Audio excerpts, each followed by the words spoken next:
네, 2020 항저우 아시안게임 약 한 달 앞으로 다가왔습니다. 아시안게임의 야구는 뭐 삼국지라고 표현될 만큼 한국, 일본, 대만이 금메달을 놓고 치열한 경쟁을 벌이게 됩니다. 한국은 지난 6월 9일 최종 명단을 발표했고 대만은 7월 초요. 또 일본은 8월 9일 아시안게임에 출전할 대표팀 24명의 최종 엔트리를 발표했습니다. 그동안 한국 대표팀은 최정예로 선수단을 구성하면서 아시안게임 대기간에 KBO 리그도 중단이 됐었는데요. 이번 항저우 아시안게임 기간에는 KBO 리그 중단 없이 진행하면서 이번 대표팀은 젊은 선수 위주 그리고 팀별로 최대 3명씩 선발하면서 KBO 리그 구단 간의 형평성을 맞췄습니다. 이번 대회를 앞두고 대만과 일본 대표팀 모두 전력이 만만치 않다는 얘기가 들려오고 있습니다. 이번 시간에는 대만과 일본 야구의 정통한 전문가들과의 인터뷰를 통해서 상대팀 전력을 좀 더 깊이 들여다보는 시간을 갖겠습니다. 네, 안녕하십니까. 저는 2014년 인천 아시안게임 때 KBO에서 전력 분석팀에서 대만팀 전문 분석관으로 일하고 있습니다. 그리고 전력 분석팀이 이제 대만에 출장을 오게 되면 현지 코디네이터도 일을 하고 있고요. 국제대회 있을 때마다 관련 기사도 신문사에 기고하고 있습니다. 대만 프로야구의 흐름은 좀 어떤가요? 몇 년 전에 이제 대만에서 제일 유명한 왕보롱 선수라고 일본의 리오네임으로 진출했던 선수가 있는데 그 당시만 하더라도 리그였다가 최근에는 이제 공인구 반발력을 좀 낮추면서 홈런도 많이 줄었고요. 투고 타자가 돼가지고 지금 현재 규정 타석에서 3할 타자가 한 4명 정도밖에 없는 리그로 지금 한 2년째 지금 진행되고 있습니다. 이번 이제 아시안게임 대표팀 구성에 대해서 굉장히 궁금합니다. 최근에 7월 달에 발표가 됐었죠. 최종 명단이요. 대만 아시안게임 대표팀 선수들. 네네네.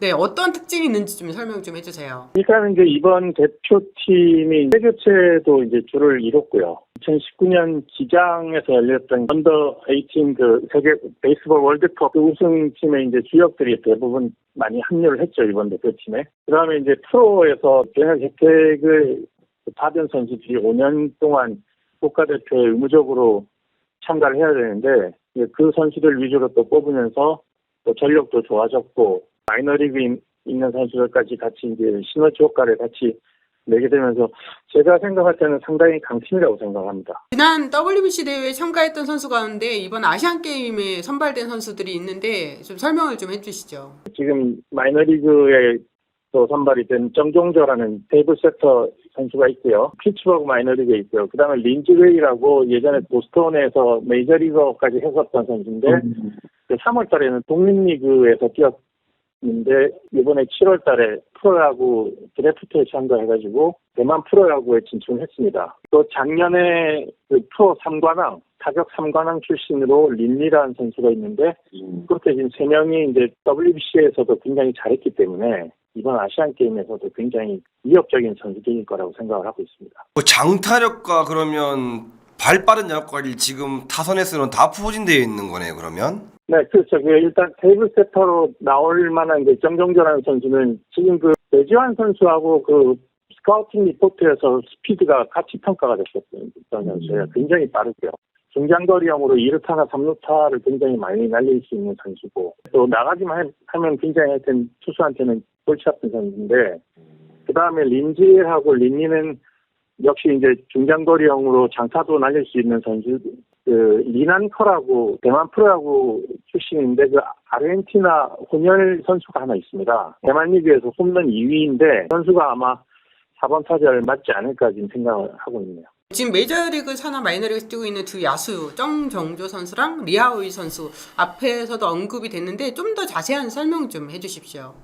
정종조 선수는 굉장히 빠르고 또 중거리형 타자이기도 하고 수비도 괜찮고 테이블 세터로 이제 들어갈 수 있는 타자고요. 리하오이 선수는 지금 필라델피아 AA까지 올라가가지고 팀 내 탑10 유망주였다가 이번에 디트로이트로 트레이드가 됐거든요. 디트로이트에서 그렇게 리하오이 선수를 원했다고 합니다. 장타력을 가지고 있는 선수예요, 리하오이 선수가.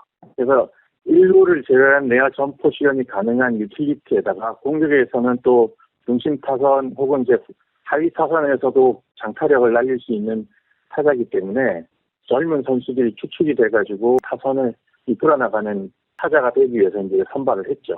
그럼 그 외의 타선에서 주목해봐야 될 타자들이 좀 있어요? 아까도 얘기했듯이 장타력을 가진 리난커라는 아르헨티나 혼혈 타자고요. 굉장히 이제 기골이 장대하고 그다음에 또 후반 가디언스의 센터를 아마 이번에 센터를 맡게 된 선하웨이 선수도 있고 지금 현재는 아마추어 선수지만은 예전에 그 라미고라는 팀에서 그 프로 생활을 하다가 아마추어로 옮겼는데 아마추어 홈런왕이기도 해가지고 191cm, 96kg를 가지는 천민츠라는 선수가 있습니다.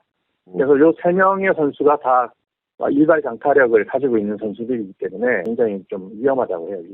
대만의 이번에 투수진을 살펴보면 굉장히 빠른 볼을 던지는 투수가 많거든요. 이번에 투수진을 봤을 때는 어떻습니까? 예. 마이너에서 그 던지고 있는 4명 선수들이 이제 그 중에 이제 판원웅이라는 선수가 99마일 던지고 류주롱이라는 선수가 98마일을 던지는데 그 외에도 이제 천보이라든가 리밍 선수까지 더한다면은 94, 5마일 이상은 계속 던져주는 선수들이고요. 프로 선수들 출신 중에서도 또 157까지 던진 156 이렇게 던지는 선수들이 선발로 지금 합류를 해 있기 때문에 150 이상 던지는 투수들이 뭐 대여섯 명 이상 늘어났다고 봐야 되죠. 투수 쪽에서는 보스턴 마이너리그 더블A에서 뛰고 있는 류지룡 선수에 대한 언급이 많은데 이 선수가 뭐 최고 구속이 100마일까지 던진다고 하는데 일본전이나 대한민국의 표적으로 선발 등판할 가능성이 높나요? 일단 그 류주롱이라든가 참보이라든가 리니민 셋이 다 선발감인데요. 일본전 제가 생각하기에는 지금 라쿠텐에서 뛰고 있는 저한 투수가 있는데 그 선수가 아마 일본전에 투입되지 않을까 싶고 한국전에는 모든 투수가 그냥 다 나와가지고 던지는 걸로 예상을 하고 있습니다. 대만이 뭐 수비력은 좀 어떻습니까? 그 예전에는 이제 그라운드 사정도 안 좋고 굉장히 수비력이 안 좋았었는데 그 대만이 그 프로야구 팀이 전부 대기업으로 이제 바뀌면서 시설 투자를 굉장히 많이 했습니다. 그래서 그라운드 사정도 굉장히 좋아졌고 그렇게 해서 수비력도 좋아졌기 때문에 뭐가 하나 완전히 확 빈다 이런 지금 팀은 아니라고 저는 생각합니다. 투수진의 경우에는 지난 WBC에서 좀 아쉬웠던 느낌을 좀 많이 받았는데 이번 대회와 비교했을 때 좀 어때요? 투수진에서는? 전력으로 따지면 지난번보다 WBC가 훨씬 더 좋았습니다. 대만에서 가장 중요시한 대회라고 생각하는 WBC가 이제 대만에서 열렸기 때문에 어떻게든 좋은 성적을 내야 되기 때문에 몸을 좀 일찍 만들어가지고 다른 국가들보다 연습 경기도 많이 하고 그걸 이제 너무 열중하다 보니까 실제로 이제 본 경기대에 가가지고 가면 갈수록 이제 힘이 떨어지거나 지치는 경우가 나타나가지고 마지막에 이제 결국은 탈락을 하고 말았는데 지금 마이너리그 투수들 위주로 하고 비유하자면 대만의 민동주격인 투수들 뭐 안우진급 투수들 이런 식으로 지금 2명을 딱 뽑아가지고 마이너리그 어린 선수들하고 같이 만들어놨기 때문에 제가 생각할 때는 시너지 효과가 많이 난다고 좀 생각을 합니다. 지금 마이너리그에서 활약하고 있는 선수들이 지금 이름 명단이 많이 눈에 띄는데 지금 몇 명 정도 되죠? 전체 대만 전체를 따지면은 거의 10명 넘게 지금 11명인가 12명인가 나가 있는데요. 네. 메이저리그 스카우트들이 대만 출신들이 많이 있습니다. 그래서 그 친구들이 한 살이라도 어릴 때 비교적 저렴할 때 바로바로 데려가가지고 키우는 거죠. 그 천보이는 125만 달러를 받아가지고 신준석이나 정현석보다 훨씬 더 많이 받았죠. 근데 그 나머지 투수들은 보통 45만 달러에서 한 60만 달러 사이에서 빨리 이렇게 마이너리그로 데려가는 특징이 좀 있습니다. 그래서 그런 선수들이 앞으로 메이저리그까지 올라간다면 이제 대만의 미래는 굉장히 밝다고 생각을 해야 되겠죠. 아니 최근 국제대회에서 대만 대표팀이 한국 대표팀을 뭐 자카르타 팔레망 아시안 게임과 2019년 프리미어 트웰브에서 이겼잖아요. 2게임 연속 이겼는데 요즘에 대만 대표팀이 한국 대표팀을 바라보는 시선이 좀 저는 많이 궁금합니다. 우리가 일본을 만나면 무조건 이겨야 되지 않습니까? 대만이 지금 한국을 이렇게 보고 있습니다. 무조건 이겨야 되는 대상이자 라이벌이죠. 뭐 우리는 그렇게 생각을 안 할 수도 있는데 더 한국하고 굉장히 뭐 정치적인 경쟁 이유로 많이 부딪히면서 또 그야말로 적입니다. 그 분위기를 정치인들부터 시작해서 언론 매체들이 전부 그런 분위기로 띄우고 있기 때문에 대만은 완전히 뭐 눈에 불을 켜고 투지를 세우고 각오를 다지면서 이렇게 경기를 하기 때문에 우리도 그런 어떤 배경을 좀 알아가지고 더 정신적으로 무장을 했으면 좋겠네요. 한국 대표팀이 대만 대표팀을 상대를 할 경우에 어떻게 앞으로 좀 더 준비를 하고 공략을 해야 될지 어떤 점에도 좀 더 포인트를 줘야 될지 어떻게 돼야 될까요? 한국을 만나면 그 투지가 2배 이상 뭐 이렇게 타오른다고 얘기했지 않습니까? 만약에 우리가 초반에 기선 제압을 당한다. 그러면 그 경기는 굉장히 어려워집니다.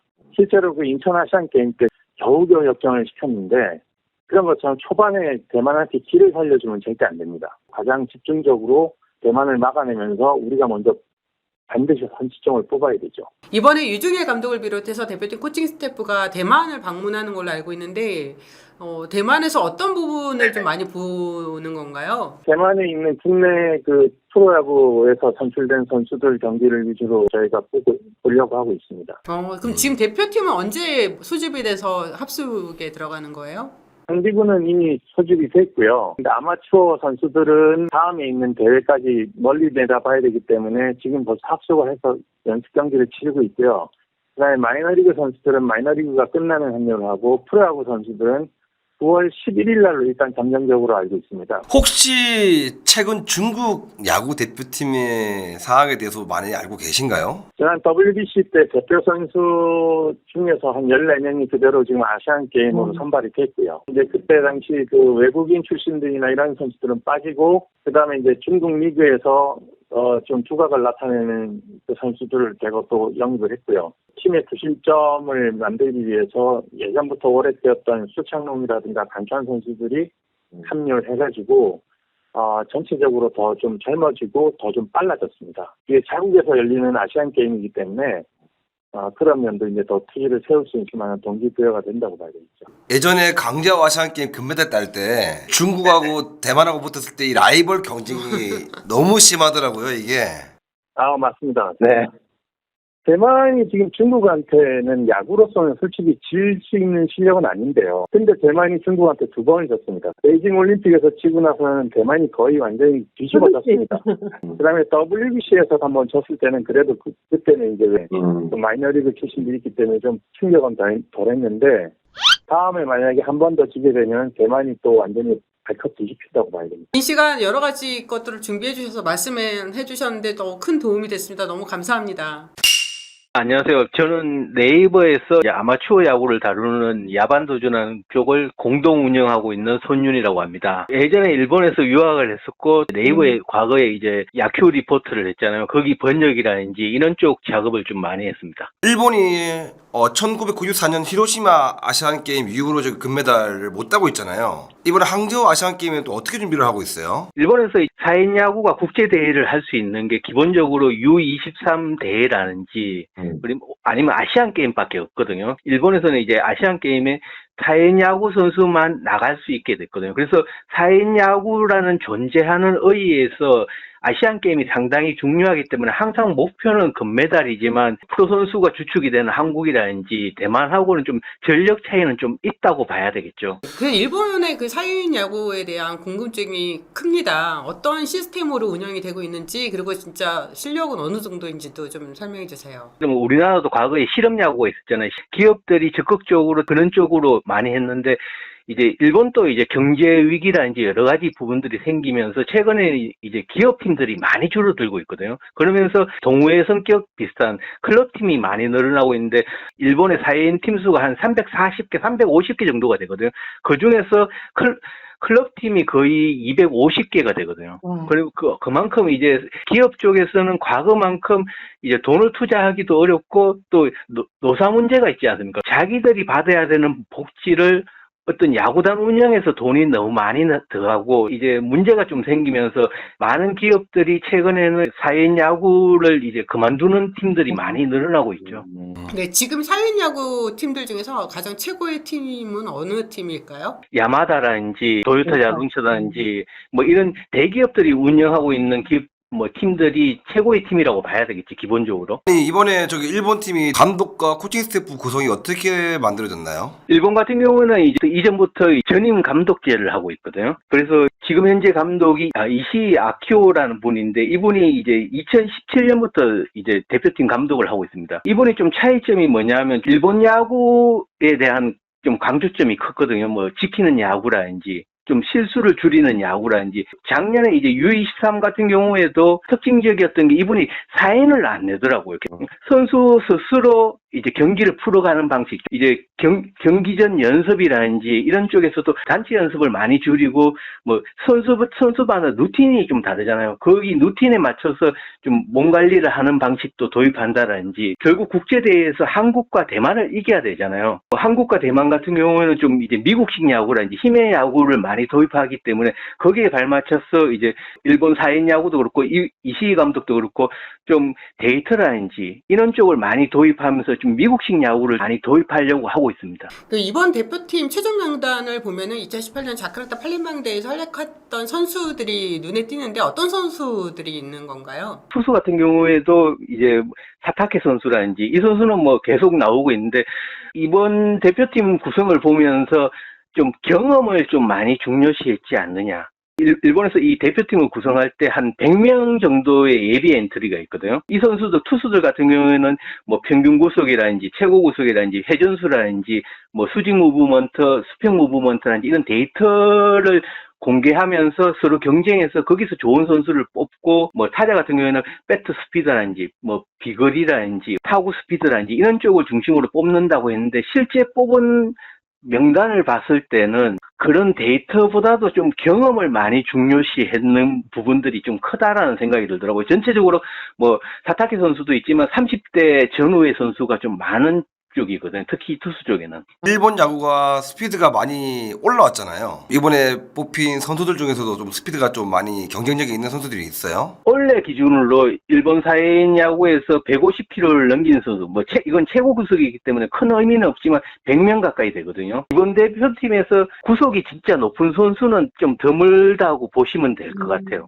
이번 투수진 가운데 이제 주목할 만한 선수 중에 한 명이 메이저리그에서도 활약했던 이제 다자와 주니치 선수가 눈에 띄는데요. 근데 이 선수 지금 최근 기록이 안 보이거든요. 몸에 좀 이상이 있는 건가요? 원래는 일본 프로야구에 하려고 하다가 실패하면서 대만이라든지 멕시코에 있다가 작년에 이제 가을쯤에 4인 야구에 들어왔는데 몸 상태가 완전치 않아가지고 좀 이시희 감독이 원래 초부터 이제 좀 몸 만드는데 좀 더 주력하게끔 했는 것 같더라고요. 실제 경기 등판은 거의 하지 않았다고 보시면 됩니다. 그럼 이번 아시안게임 대회에서 활용도가 있을까요? 불펜 쪽이라든지 이런 쪽에서 활용을 좀 가지지 않을까 싶거든요. 기본적으로 투수들 같은 경우 특징적인 게 포크볼을 던지는 투수가 그렇게 많지가 않거든요. 9명 중에서 한 포크볼을 좀 자기 주무기처럼 던지는 선수가 한 3명 정도 선이라고 보시면 되거든요. 대부분 슬라이더, 커터, 체인지업 이쪽을 많이 던지는 투수가 6명 가까이 있기 때문에 일반적인 일본 팀과는 좀 차이가 있기 때문에 타자와 선수가 포크볼이 좋기 때문에 과거 같은 포크볼이 나오느냐, 스플리트가 나오느냐에 따라서 좀 이제 타자와 선수의 활용도라든지 이런 것들이 좀 달라질 것 같아요. 근데 좀 전에 말씀해 주셨지만 투수를 9명밖에 엔트리를 넣지 않았고 반면에 우리나라는 12명, 대만은 11명을 넣었는데 일본 대표팀이 왜 투수를 9명을 넣는지 특별한 이유가 있습니까? 2018년 자카르타 대회 때는 투수가 몇 명이었을까요? 8명, 7명이었나요? 8명이요. 그죠. 와. 일본 대표팀을 구성할 때 가장 우리나라와는 좀 차이가 있는 게 우리나라 같은 경우는 청소년 대표도 그렇고 포수가 2명부터 시작하거든요. 그런데 일본은 항상 3명부터 시작합니다. 포수 엔트리 하나를 더 잡아먹으면서 이 야수 쪽이 주느냐 투수 쪽이 주느냐 이런 부분들이 있는데 일본 팀 같은 경우는 타격 쪽에서 이제 뭐 대주자라든지 대수비라든지 이런 쪽의 활용들을 위해서 야수를 상당히 많이 뽑았다는 생각이 들고 실제 대표팀 명단에서도 깜짝 놀란 거는 전 외야수를 6명까지 뽑는 경우는 좀 드물다고 보거든요. 많다고 해도 5명인데 6명을 뽑으면서 이번에 투수를 9명 뽑은 게 좀 특별하다기보다는 기본 포맷에 좀 맞춰서 뽑았다고 생각하시면 될 것 같아요. 어느 순간부터 일본 야구가 원포인트보다는 뭐 좌타, 우타 뭐 전혀 상관하지 않고 그냥 계속 사용하는 것 같아요. 그래서 그런 9명의 선수를 뽑지 않나 싶은 생각도 드네요. 4인 팀이라고 하더라도 투수들이 기본적인 제구가 되고 4인 야구 같은 경우는 선발 투수가 불펜으로 갈 때도 있고 실제 9명 중에서 사타키 선수와 타자와 선수를 제외하고 한 7명은 선발과 불펜을 다 맡을 수 있기 때문에 그리고 아시안 게임이라는 특성상 이제 메달을 다투는 혹은 경기 승패를 다투는 팀이라고 한다면 뭐 우리나라와 대만 뭐 일본 정도밖에 없잖아요. 그렇기 때문에 투수를 많이 가져가지 않는 부분도 있다고 보시면 될 것 같아요. 한국 대표팀을 상대하는 일본이 선발 투수로 누구를 내세울 것 같으세요? 일본 대표팀에서 가장 좀 강력한 구위를 가지고 있는 선수가 카요 슈이치로라는 선수가 있거든요. 뭐 이번 대표팀에서 등번호는 20번이고요. 도요타 자동차 투수인데 최고 구속이 152가 나오고 한 140 후반대를 기본적으로 던진다고 생각하시면 되고, 그리고 슬라이더, 투심, 커브, 그리고 포크볼을 던지거든요. 아마 카요 슈이치로라는 선수가 나올 거라고 생각을 합니다. 반면에 타자들은 좀 어떤 것 같아요, 엔트리상? 이번에 이제 4인팀 발표를 보고 깜짝 놀란 게, 만약에 이제 원래 드래프트가 있다면 이번 대표팀에서 뽑힐 선수가 있을까? 정말 냉정하게 말하면 한 명도 없을 수도 있거든요. 그러니까 카요 선수가 좋다고 했지만 나이가 이제 한 27살 쪽이기 때문에 프로야구로 간다면 즉시 전력이잖아요. 프로야구에서 성공할 수 있다 없다가 확실하지 않기 때문에 카요 선수도 쉽게 뭐 프로팀에서 제의가 오더라도 갈 수 없는 부분들이 있기 때문에 실제 대부분 투수든지 야수 쪽도 그렇고 4인 야구에서 원래 드래프트에서 좀 주목받는 선수가 야수 같은 경우는 와타라이 류키 선수라든지 투수는 뭐 마츠모토 겐코 선수라든지 뭐 코다지마 선수라든지 여러 선수들인데 이 선수들이 다 안 뽑혔습니다. 4인 야구에 좀 뿌리를 박는 선수를 많이 뽑았다라고 보시면 될 것 같아요. 한국 대표팀 같은 경우에는 아시안 게임이 뭐 메달이 되게 중요하죠. 병역 면제 혜택도 있고 여러 가지 의미가 있잖아요. 하지만 아시안 게임에 출전하는 일본 야구 대표팀 같은 경우에는 4인 야구의 존재를 더 부각시켜야 되는 상황이어서 예, 대표팀 구성을 4인 야구에서 오랫동안 뛸 수 있는 선수들 위주로 지금 발탁했다는 말씀이신 거잖아요. 그렇죠. 좀 이제 사타케 선수 같은 경우에도 사실은 원래 엄청 부진하거든요. 거의 노세화가 왔다고 봐야 되는데 이 선수도 좀 이제 명예를 위해서 뽑아준 거죠, 사실은. 국제대회를 하다 보면 뭐 큰 거 한 방을 조심해야 되는 뭐 분위기도 많은데 일본 지금 현 4인 야구에서는 그럼 뭐 홈런이 자주 나오는 편인가요? 뭐 그렇게 많이 나오는 편은 아닙니다. 그리고 일본 4인 야구 같은 경우는 리그전을 한다기보다는 대회별로 하거든요. 대학 경기가 대회별로 있잖아요. 그런 것처럼 대회별로 하다 보니까 뭐 한 시즌에 한 선수가 홈런을 많이 친다면 한 10개까지 나오면 대단한 선수죠, 사실은. 그러면 이번 대표팀 명단에 들어와 있는 선수 중에 혹시나 장타력이 좀 뛰어난 선수가 있을까요? 외야수 중에 이 사사가와 코에이라는 선수가 있거든요. 네. 이 선수가 좀 이제 일본 4인 야구에서는 좀 장타력을 갖추고 있는 선수로 4인 야구를 대표하는 거포라고 생각하시면 됩니다. 그리고 무코야마 모토키라는 외야수가 있거든요. 이 선수도 좀 장타력을 가지고 있습니다.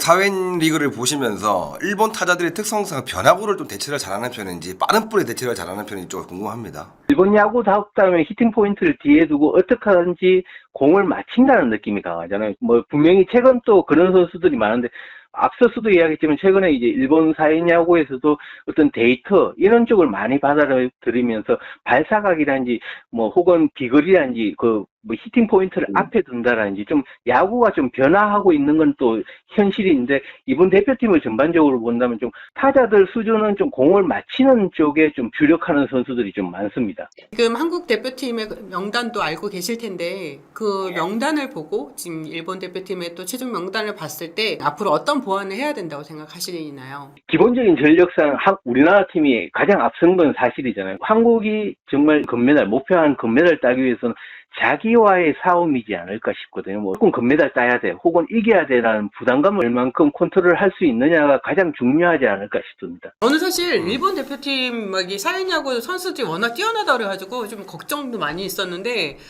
조금 안심되는 부분도 있고. 경기는 할만하지만 전력차는 분명히 있는 거죠.